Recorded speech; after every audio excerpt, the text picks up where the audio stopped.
Hello दोस्तों, आपका स्वागत है आपका अपना YouTube channel GS classes Palamu में।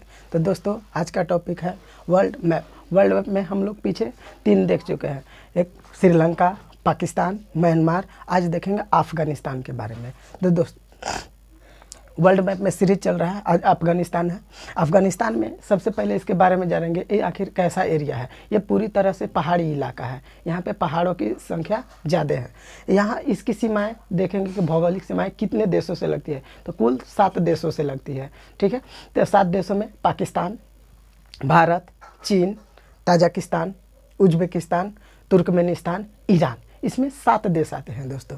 तो यहाँ से पूरब में देखिए पाकिस्तान, भारत, मतलब पूरब में हो गया भारत, चीन, उत्तर वाला एरिया में लगता है ये हो गया Tajikistan, Uzbekistan, Turkmenistan, Iran. Iran इधर पश्चिम वाला ये साइड में, ये उत्तर वाला एरिया में है। तो दोस्तों देखेंगे ये अफ़गानिस्तान का संबंध भारत से कैसा है। अफ़गानिस्तान का संबंध भारत से बहुत अच्छा है, क्योंकि भारत यहाँ से इसे आर्थिक तरीके से बहुत मदद देते हैं। वो पैसा हो, धान हो, गेहूँ हो, चावल हो। गेहूँ के दिनों में गेहूँ बहुत सारे इसे देते हैं, क्योंकि यहाँ गेहूँ नहीं होती है, इसलिए भारत इसे दे देती है। चावल भी दे देती है, चाबहार पोर्ट से भी दे देती है। चाबहार पोर्ट कहाँ पड़ती है? ईरान में। ईरान से पहुँचाना आसान होता है अफ़गानिस्तान में। अफ़गानिस्तान इतना फ्रेंडली है हम लोगों का, ये अपने यहाँ जगह भी भारत को दिया है कि आइए अपना सेना रख सकते हैं। भारतीय वायुसेना अफ़गानिस्तान में रहती है। वहाँ से अगर कुछ भी होगा तो अफ़गानिस्तान को धोने के लिए काम आ जाएंगे वो सेनाएं, है कि नहीं। तो इसीलिए अब दोस्ती बढ़ाने का फ़ायदा होता है। जगह दे चुके भारतीय जो वायुसेना होती है वो अफ़गानिस्तान में रहती है। जैसे वैसे का वायुसेना पीओके में रहती है गिलगिट वाले एरिया में, उसी तरह गिलगिट पे नज़र रखने के लिए होना चाहिए ना भारत के भी कोई सेना, वैसा ही है वायुसेना। इसलिए अफ़गानिस्तान से दोस्ती बना के रखना बहुत ज़रूरी है, इसलिए सब चीज़ भारत देता है। यहाँ पे भारत इतना ही नहीं, भारत इसके ये बोला कि मेरे यहाँ बिजली भी नहीं होती, बिजली भी ला दीजिए ना किसी तरह। मोदी जी बोला अरे ये छोटी सी बात है, ये इसको क्या करना है। यहाँ पे 2-2 जगह बांध बनवा दिए, एक पहला सलमा, दूसरा सहतूत बांध। ये भारत बनवाया अफ़गानिस्तान में, लेकिन याद रखिएगा बनवाया किसने? भारत। लेकिन है कहाँ सलमा सहतूत बांध? अफ़गानिस्तान में। अब बोलिएगा कि सर जल विद्युत परियोजना होती क्या है? जल विद्युत परियोजना बनाने के लिए, जल से बिजली उत्पन्न करने के लिए सबसे पहले डैम बनाना पड़ता है, जिसे बांध कहते हैं। क्योंकि बांध के पानी को मोटे पाइप से टरबाइन को चलाना रहता है, क्योंकि टरबाइन 1500 आरपीएम पे घूमना चाहिए। टरबाइन जब घूमेगी तो उससे जनरेटर जुड़ा रहता है उसके हिसाब से। और जनरेटर तो आप लोग देखे ही हैं कि कैसे बिजली उत्पन्न करता है। तो बिजली उत्पन्न हो गई, ये टोटली प्रोसेस ये होती है। तो यानी कि जल विद्युत बनाने के लिए सबसे पहले आपको बांध की ज़रूरत होती है। ये बांध ऊंचाइयों पर रहती है, पहाड़ी इलाकों में जल विद्युत परियोजना बहुत सक्सेसफुल होती है। क्योंकि मान लीजिए कि यहाँ पे बांध बना दिया, हमको पानी यहाँ लाना है, तो यहाँ से छोड़ेंगे तो यहाँ धक्का थोड़ी लात से चले, लात से धक्का मार दे नीचे चल जाओ पानी, ऐसा नहीं है। यहाँ बस बांध के जैसे मुंह खोले, बड़ा जो नाला होता है, और यहाँ से आके टरबाइन नीचे लगा होगा, टरबाइन चलने लगेगी। बहुत आसान होता है जल विद्युत परियोजना, बहुत है इको फ्रेंडली, इससे प्रदूषण भी नहीं फैलता, बहुत फ़ायदा है। एनटीपीसी जैसे होता है, ये बिजली तो बनाती है, लेकिन कोयले से धुआँ जो निकलती है वो धुआँ वायुमंडल में जाती है, जो खतरा पैदा करती है हम लोगों के लिए। इसलिए जल विद्युत परियोजना बहुत अच्छा है, ये नवीकरणीय ऊर्जा स्रोत में आता है। तो दोस्तों देखेंगे इसके सबसे पहले राजधानी। ये राजधानी कहाँ इसकी? काबुल। राजधानी कहाँ पड़ती है? काबुल। काबुल में भारत ने, इसके यहाँ संसद भवन नहीं थी, भारत ने अपनी पैसों से संसद भवन काबुल में बनवाया। यानी कि भारत में काबुल का है जो, यानी अफ़गानिस्तान का संसद भवन किसने निर्माण करवाया? भारत ने निर्माण करवाया। दोस्तों अब थोड़ी सी इसके बारे में देखिए ना, ये किस चीज़ की खेती ज़्यादा करता है? अफीम की खेती बहुत ज़्यादा करता है अफ़गानिस्तान। यहाँ तक अफ़गानिस्तान ही नहीं करता, ये ससुरा पाकिस्तान वो करता है, इधर से ईरान भी करता है। ये तीनों मिलकर अफीम की खेती करती है। इसलिए अफीम की खेती करने के कारण इसे गोल्डन ट्रेंगल में संज्ञा दिया गया तीनों देश को।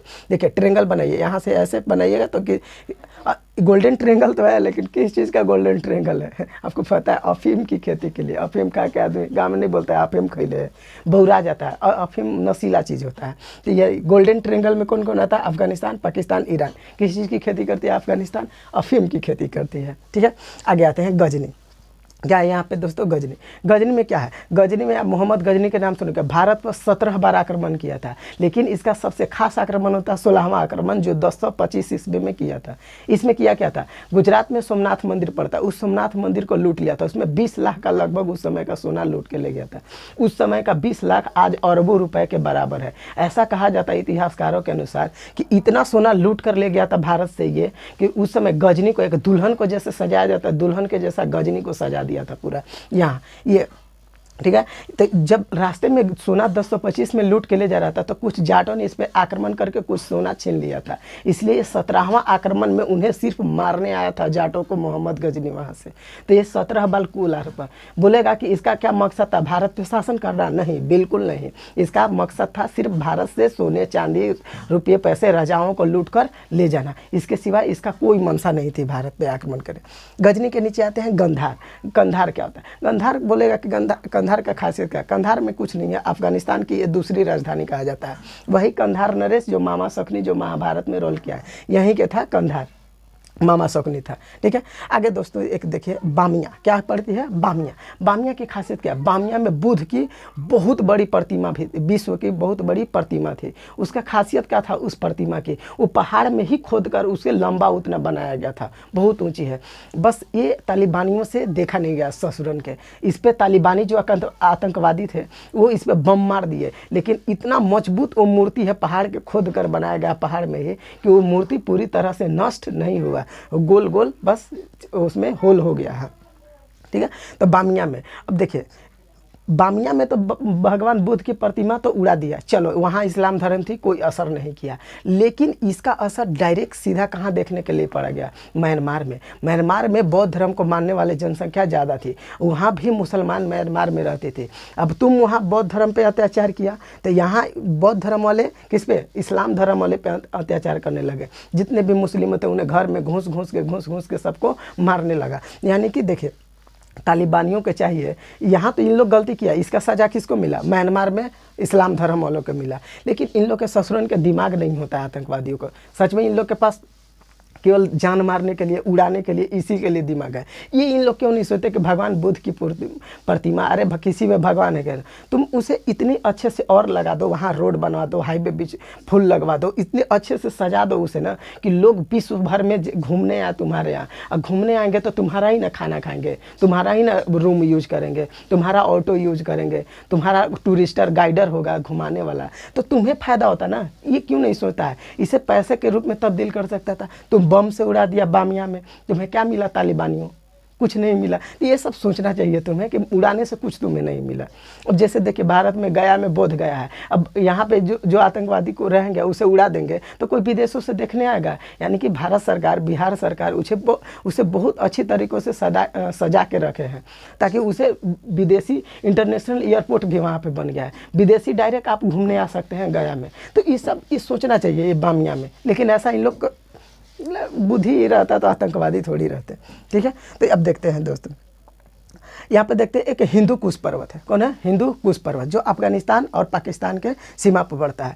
हिंदू कुश पर्वत के कारण ही अफगानिस्तान, पाकिस्तान और राजस्थान और पंजाब वाला एरिया में पानी गिरता है, क्योंकि पश्चिमी विक्षोभ जो हवाएं होती है इसी पर्वत से आकर टकराती है, जिसके वजह से ठंड के दिनों में अफगानिस्तान, पाकिस्तान बाढ़ से डूब जाता है। ठीक है। जबकि राजस्थान और पंजाब को गेहूँ की खेती के लिए फ़ायदा हो जाता है। यहाँ पे जो पानी गिरता है, मतलब बरसात ठंड के दिनों में, तो राजस्थान में मावट और पंजाब में उसे टॉनिक बोला जाता है। तो बोलेगा हिंदू कुश पर्वत के एग्जाम में पूछा कि सबसे ऊंची चोटी कौन है? देखिए दोस्तों, यहाँ से ये जो दिखाई दे रहा है ना, सब चोटी ही है समझिए, लेकिन इसी में एक बड़ा होता है। उस बड़े चोटी का नाम है त्रिचिमिर, जिसकी ऊंचाई कितनी है? 7690 मीटर कुल ऊंचाई है इसकी। ठीक है। अब देखिए इसमें दो बांध भारत कौन बनवाया? सलमा और सहतूत बांध। इसे एक बार हम लोग रिवाइज कर लेते हैं दोस्तों। इसकी सीमाएं कितने देशों से लगती है? 7 देशों से। पाकिस्तान, भारत, चीन, तुर्कमेनिस्तान, उज्बेकिस्तान, ताजिकिस्तान, ईरान, 7 देशों से इसकी सीमा लगती है। अब देखेंगे यहाँ से, देखिए यहाँ पे एक रेगिस्तान है। ये क्या है? ये रेगिस्तान।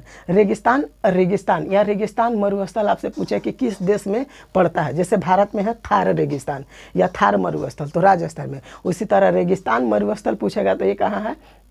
नाम ही है, रेगिस्तान ही है। तो ये अफगानिस्तान में पड़ती है। यहाँ की कितनी नदियाँ बहती है? 2 नदियाँ बहती है, एक हरी नदी और दूसरी फर्राह नदी। हरी नदी और फर्राह नदी। ठीक है। अब देखिए बामिया में क्या था? भगवान बुद्ध की ऊंची प्रतिमा थी, जिसे तालिबानियों ने बम से उड़ा दिया। काबुल में भारत संसद भवन यहाँ पे बनवाया है। ये काबुल राजधानी है। यहाँ की मुद्रा क्या चलती है? अफगानी रुपया चलती है। गजनी में क्या था? मोहम्मद गजनी ने अपने 16वें आक्रमण 1025 में सोमनाथ मंदिर को लूट कर ले गया था।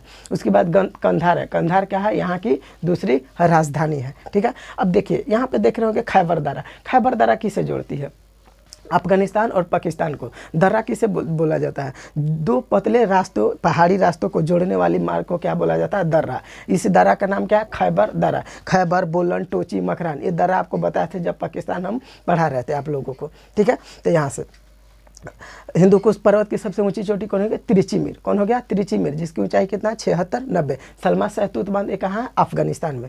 किसने बनवाया, भारत ने बनवाया, ठीक है। कंधार क्या है, दूसरी राजधानी। बामिया में बुद्ध की प्रतिमा ऊंची थी जिसे तालिबानियों ने उड़ा दिया, ठीक है। हरी और फराह नदी कहाँ बहती है, अफगानिस्तान में। तो दोस्तों आप लोगों को अच्छा लगे लाइक करें, शेयर करें, सब्सक्राइब करें। तब तक जय हिंद दोस्तों, स्क्रीनशॉट कर लीजिएगा।